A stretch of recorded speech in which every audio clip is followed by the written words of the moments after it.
முதல் 6 மாசத்துக்கு வெறும் தாய்ப்பால் தான் கொடுக்கணும்.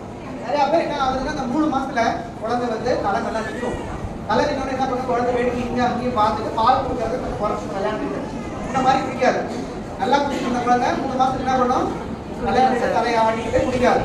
அப்ப பாப்பா குடிக்காதனால அம்மாவுக்கு என்ன ஃபீலிங் வரும்னா தாய்ப்பால் குறைஞ்சிருச்சோ அப்படின்னு ஒரு சின்ன ஒரு ஃபீலிங் வரும். அது உண்மையான ஃபீலிங் கிடையாது. தாய்ப்பால் நல்லா தான் வந்துட்டு இருக்கும். அப்பாவோட வாய் நம்ம காமிக்கப்படாதனால நம்மளுக்கு பால் குறைஞ்ச மாதிரி ஒரு ஃபீலிங் வரும். அப்ப என்ன பண்ணுவாங்க, அன்னைக்கு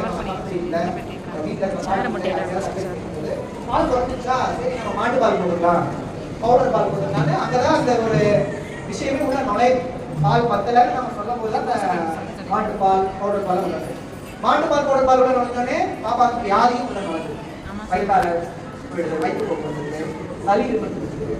ஸோ நமக்கு இந்த முதியோர்கள் மற்றவங்களாம் அவங்க நீங்க கஷ்டப்படுறதை பார்த்து அவங்க உங்களுக்கு நல்லது பண்றேன்னு சொல்லி இந்த ஐடியா கொடுக்கும் பொழுது அது தவறாக முடியுது.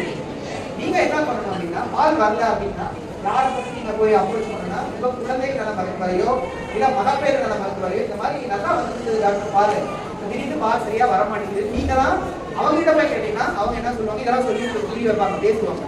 கவலைப்படாதமா 3 மாசத்துல எல்லாருக்கும் இந்த மாதிரி தான் தோணும். ஆனா உங்களுக்கு வர தாய்ப்பாலே போதுமானது. எப்படி சார் சொல்றீங்க தாய்ப்பால் போதுமா இருக்கு அப்படின்னா, அந்த குழந்தை நல்லா தாய்ப்பால் தூங்குதான்னு கேட்போம்.